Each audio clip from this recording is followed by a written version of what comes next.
Warning, this video may contain spoilers for late parts in the game. If you plan on playing this at some point, turn back now. You have been warned. Welcome everyone to a game I've wanted to talk about since it first came out.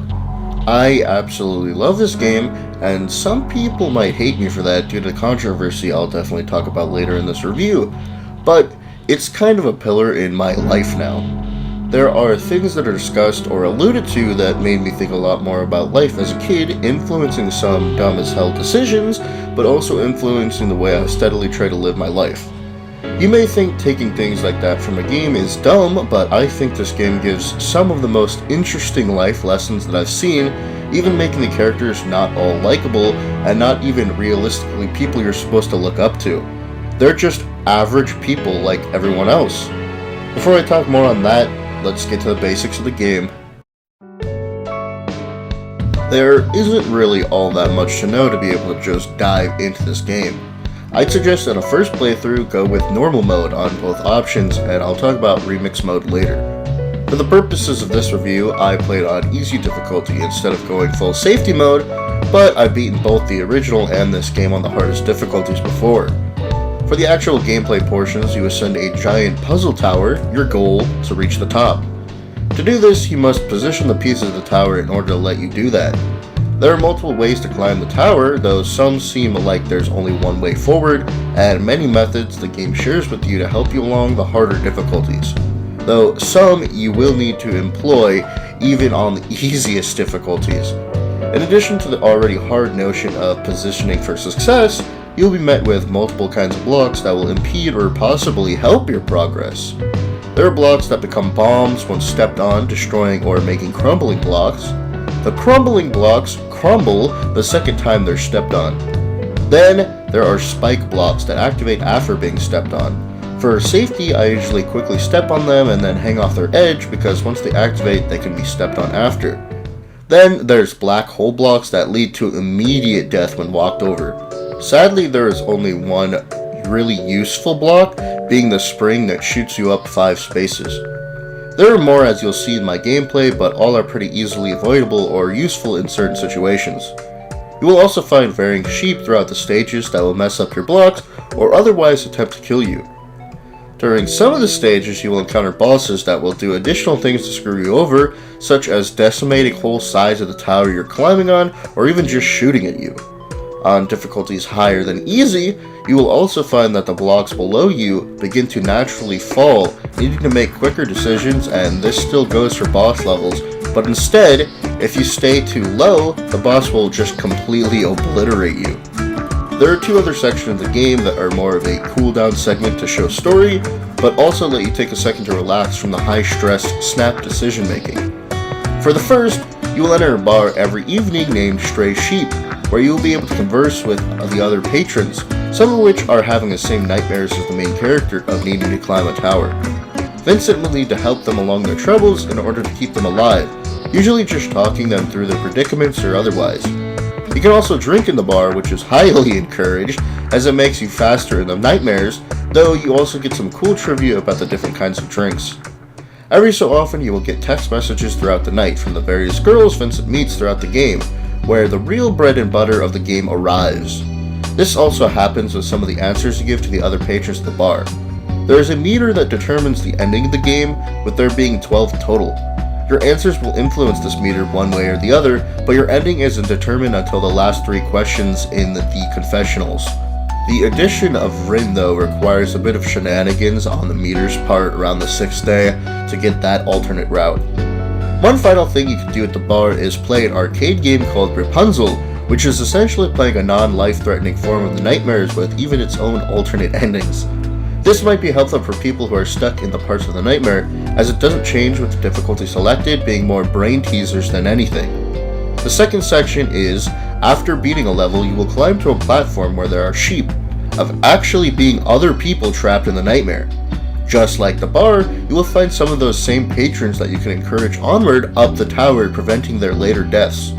You can also find a sheep who will sell you helpful items that you can use in exchange for your score, which, if you choose to buy them, will lower your ability to achieve a gold statue that I believe lets you replay the levels or skip to that part, and even unlocks something later that I'll be talking about. In normal mode and lower, though, you can just find the items scattered about. Some of these items are a pill that lets you jump up 2 blocks, a book that kills other sheep in the area, and a block that creates a 3x3 platform around you. Remix mode mostly ups the difficulty due to there being different kinds of blocks that are connected to each other and having to move in different ways, while also having to focus on the regular kinds of blocks at the same time. So that's really all it is. But it's interesting as it's a higher difficulty than we've seen before. I'm only going to be explaining the main story beats of the game and the ending I set out to get. The game starts out with a mysterious pink-haired girl running from something straight into a man who she knocks over. This is immediately followed by the man walking into a strange place and being forced to climb for his life, with the mysterious voice giving him tips to help him upward. When he reaches a door at the top, he wakes up to see that he peed his bed. He meets up with a silver-haired girl and they talk about his job, eventually finding out the girl's name is Catherine with a K. The man asks her about dying in his dreams, with her asking how many years they've been together. He can't really remember since it's been so long. Later, the police find a man dead in his home, investigating if he died or was murdered. We find the man with a couple of his friends at a bar called Stray Sheep, talking about Catherine. We find out their names. The main guy is Vincent, the blonde-haired guy is Toby, and the guy in the brown jacket is Johnny. They talk about how Catherine is looking to marry Vincent, who is unsure of what he really wants. Johnny mentions that he's looking for his soulmate, and he's told the girl he's already dating that he doesn't want to marry her. The girl from the beginning comes by, Vincent asking if she got the job at the Stray Sheep, which she says the boss said yes. Johnny tells them their old friend from school, Paul, died, and Vincent is shocked, saying that he looked healthy and still just died, being the death the police are investigating. Vincent mentions having nightmares and pissing his bed, and the guys decide to head out for the night. Vincent's sticking around and deciding to drink some more. We find out that the first girl's name is Rin from the waitress Erica, who is also their friend in school. Later that night, a girl enters the bar, saying that she was with someone, coming up to Vincent. Vincent appears in the nightmare again and ascends further up, eventually coming to a platform of people who look like sheep. The mysterious voice turns out to be one of the sheep. Vincent goes up to the confessional where someone talks to him, taunting him before asking him a question and sending him up to the next section of the tower to climb. He reaches the next confessional before being sent on his way. This time he is being chased by the hands of what seem to be Catherine before reaching the top and escaping the nightmare.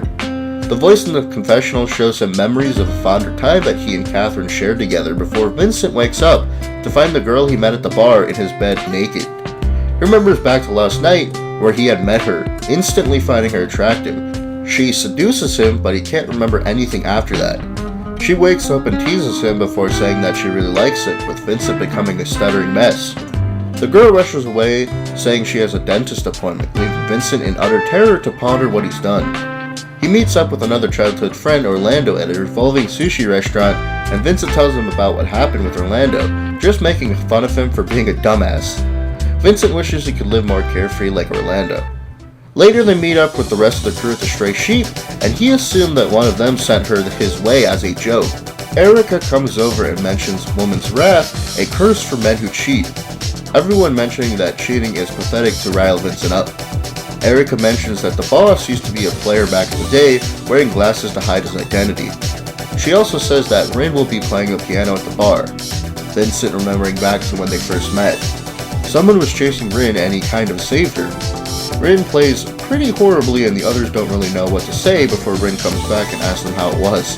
Vincent goes home later, falling asleep, sending him back to the nightmare. He climbs the tower before reaching a platform where he finds an ethereal Rin playing the piano, disappearing shortly after.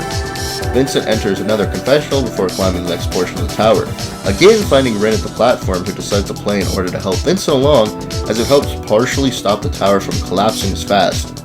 Another confessional sends him running from a horrible mass of flesh, reaching the top and opening a door to a light that destroys the monster and lets him escape from the nightmare once more. The voice again lets Vincent see even further in the past to when the crew was in high school, and possibly the first time Vincent began to like Catherine. Vincent wakes up and says her name before noticing that the girl he met last night is once again in his bed with him, and she giggles a bit before revealing that her name is Catherine with a C. Later that day, he meets with Catherine, who says that she's pregnant, totally flipping Vincent's perspective on the horrible situation that he was already in. He gets a call from Catherine, who he quickly hangs up on before she ends up coming to the place they're in, Vincent hiding out of the bathroom saying he has stomach problems. He returns home where he finds Rin's door open, entering to see if she's okay, and finds her sleeping on the floor in an interestingly decorated room. She mentions about last night, and Vincent misreads the situation, thinking she heard him with Catherine. Changing the subject, he asks about her room, and she says that they're all her treasures. He gives her a phone, and he gets her phone number asking her to put her name in. She puts Catherine with a Q, and he realizes that the night he met her, he only partially heard her name, and she just went with it. Vincent heads to the Stray Sheep, where everyone again makes fun of him for his cheating, turning into an even bigger problem than originally thought, eventually turning to the TV where Johnny mentions the two female wrestlers used to date. Erica calls over Rin to see her opinions, who she says she never thought it was a big deal, and if two people loved each other, what does it matter? Vincent heads back home later and drinks himself to sleep. Waking up again in the nightmare, he climbs for his life. He ascends up 2 levels where he is then confronted by a demon baby climbing to the exit. The voice shows him a memory of when Vincent and Catherine first decided to sleep together after a high school reunion.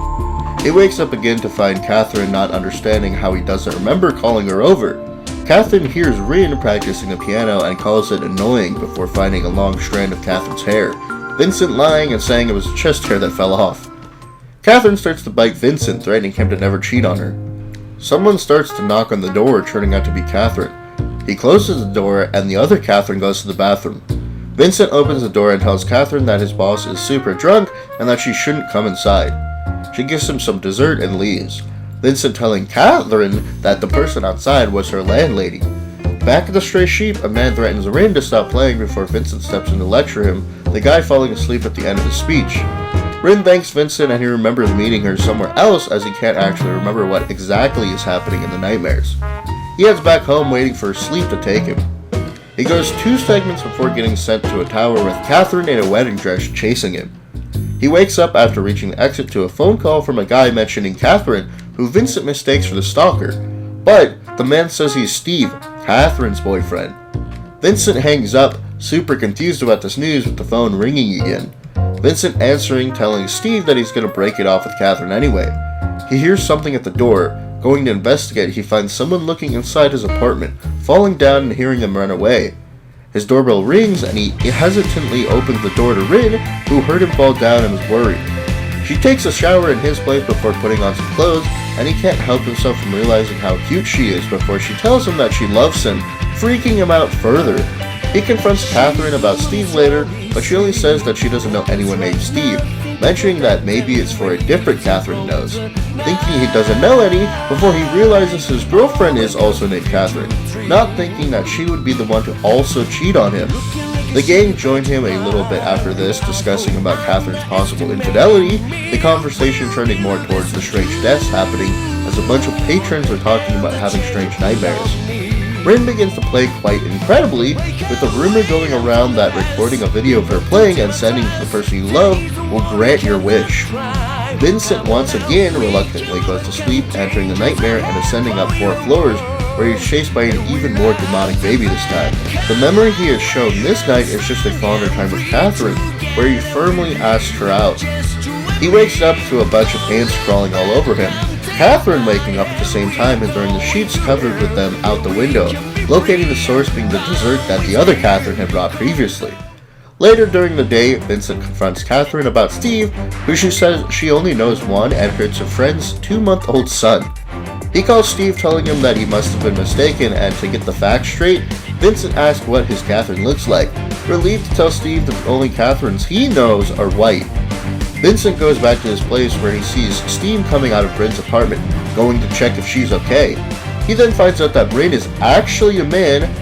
Rin then begins to explain that he has regained his memories, but Vincent is too confused about the whole situation to even listen, and when Rin goes to comfort him, he swipes her hand away on instinct.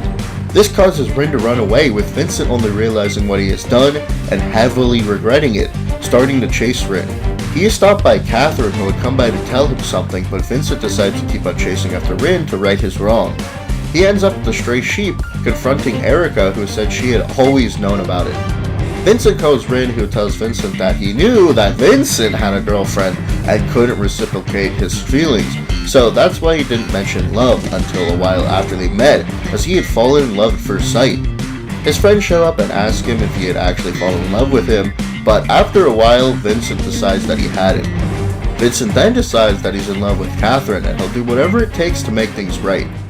Vincent goes to sleep that night and goes through 5 floors, before being confronted and chased by a man in a mask this time, eventually reaching the top, finding the sheep who had helped him at the beginning, and realizing that it's actually Steve, who is being chased by a demonic version of Vincent. The real Vincent attempts to help, but it's much too late as the demon Vincent eats Steve, the real one escaping after this. Vincent wakes up and goes to hang out with Orlando, who mentioned that he's also started having those weird dreams that he can't remember. Vincent decides that he's going to break up with the Catherine he's shitting on Catherine with and wants to propose to her. When the group meets up with the stray sheep, Toby mentions that he lost his V-card to Erica, with Orlando being super surprised, and Toby mentions something weird happening, saying it's maybe because it was his first time, and Orlando shuts down the conversation. During this time, Vincent breaks up with Catherine, who doesn't take it well, going to the bathroom crying, and Vincent following her in, trying to console her, though she just starts to beat the absolute shit out of him, saying that she's the only thing protecting him. Vincent goes home and has a nightmareless sleep, waking up to his doorbell ringing. He opens the door to Catherine, who he couldn't be happier to see, but not before Catherine suddenly appears right behind him. Catherine enters with Vincent pretty much speechless, while the two hurl insults at each other.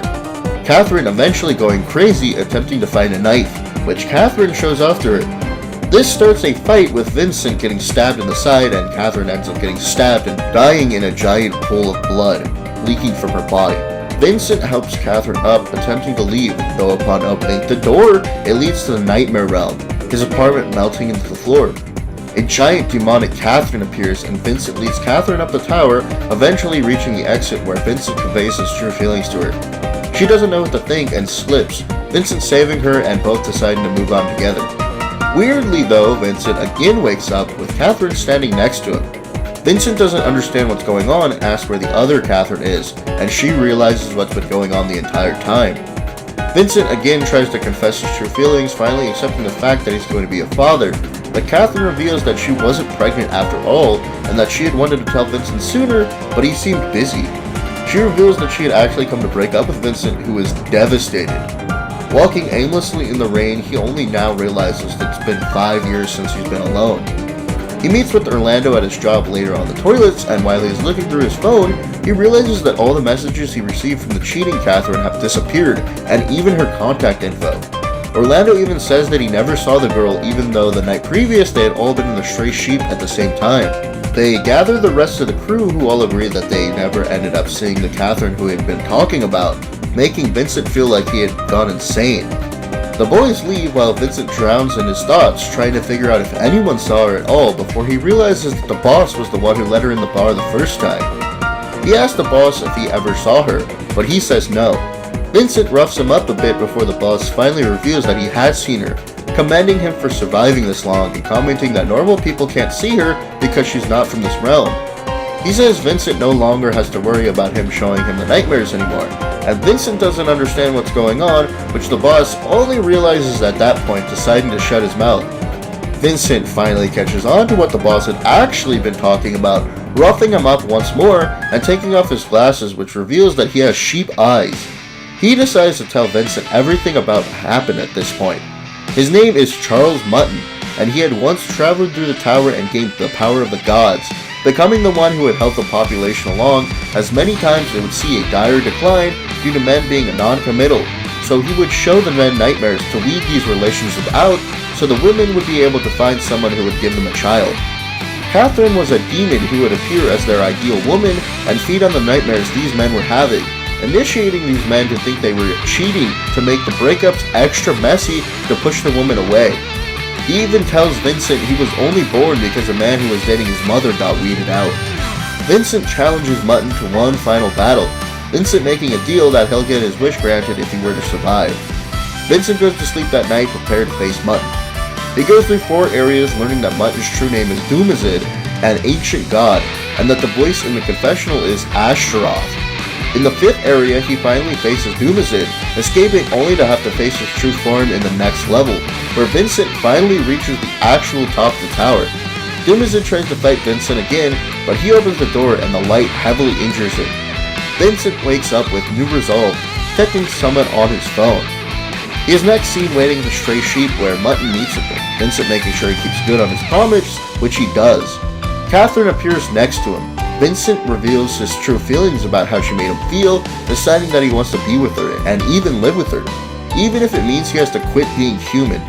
A giant portal opens and her father comes out of it, who forbids the insanity of everything that's going on. Catherine kicks him in the balls as Vincent confesses his love for her, even asking to marry her. Later the two wake up in bed together but are interrupted when Vincent notices Mutton, who is now forced to watch over them, panning outside to reveal that they are now living in another realm altogether. After the credits, we reconvene on Vincent, who has now become an unheard of all-powerful demon-human hybrid with a giant harem of demon girls, including Catherine. His stepfather Nurgle is even impressed with how much power he has gained, maybe even being more powerful than he is. This game is as solid as they come.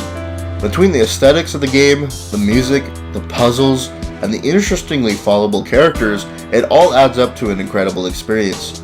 I even think the remake was worth it because they actually added new content to the game with a couple new characters and even the new remix mode. I think the biggest thing that I find refreshing about the game is the characters I mentioned. Almost no character in this game is shown as wholly good, and each one has certain flaws about them, which I think makes the game even more interesting.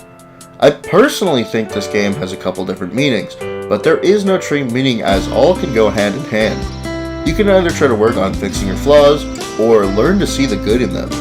There's other meanings in the game, especially in the true neutral ending, which is my favorite, honestly, as to me it's saying that there are ways to find true happiness even on your own, helping me a bit when it first came out due to things happening in my personal life.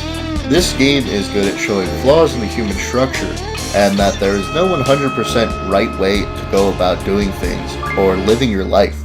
It's necessary to find your own right way, even though it might be crazily different than you had originally envisioned. I really only have very minor cons, with some dialogue being kind of weird and some things being kind of outdated, but I know it would have been a lot harder to update the phone system even for a remake. This is also where I'll be talking about the controversy, which I read more on for this.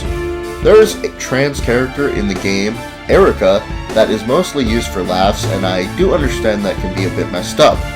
Plus the addition of Rin, who is a trans but a very feminine man. I said before that our main characters are flawed people. They aren't supposed to be seen as people you're supposed to look up to. They're flawed and facing their own problems, plus they do generally accept those characters and have their own opinions on the subject. They rightfully don't reveal Erica to Toby, to me, mostly being uncomfortable and skirting around the issue due to knowing Toby isn't into that, but not being able to straight up tell him. The issue of Rin being an alien, bombshell because I haven't mentioned it, is that some see this as saying that people like Rin can only be seen as an alien because it's so weird, but that ending is Vincent accepting her despite the fact that Rin is a guy and also an alien. Further than that, there's an ending that has Catherine make it so she had always known Vincent, and this makes Erica actually not be trans anymore, which some have said it was supposed to be Catherine making the happiest ending, but technically she's just changing it to her opinion of the happiest ending, and she's a demon, so, you know, if you ask my opinion, not that anyone did, be who you want to be. As long as you aren't hurting people or are a jerk to others, do what you want. I only have one medium-sized extra to discuss, and that's Babel. It is separate from the main story, but makes the intro of the game make a bit more sense. Babel is split up into 4 stages, needing a number of golden prizes in order to even unlock them. Each stage is harder than the last, with many suggestions to play the main game on hard mode to even think about attempting any of the stages. If you beat the 4th stage, you actually get a couple videos that explain a bunch of the in-game lore, and you are part in even getting to watch the main story in the first place. You can actually play this in 2-player mode, reducing the number of steps you need to complete each one by a pretty big margin. I urge you to play this game if you haven't. There's so many paths to take with this game to make it interesting in multiple ways. There was even a competitive scene in the original version. I haven't kept up with it recently, but it always sounded interesting. The multiplayer is a big plus to the game in general though, as you can do some crazy shenanigans to each other. Hope you enjoyed, and see you next video.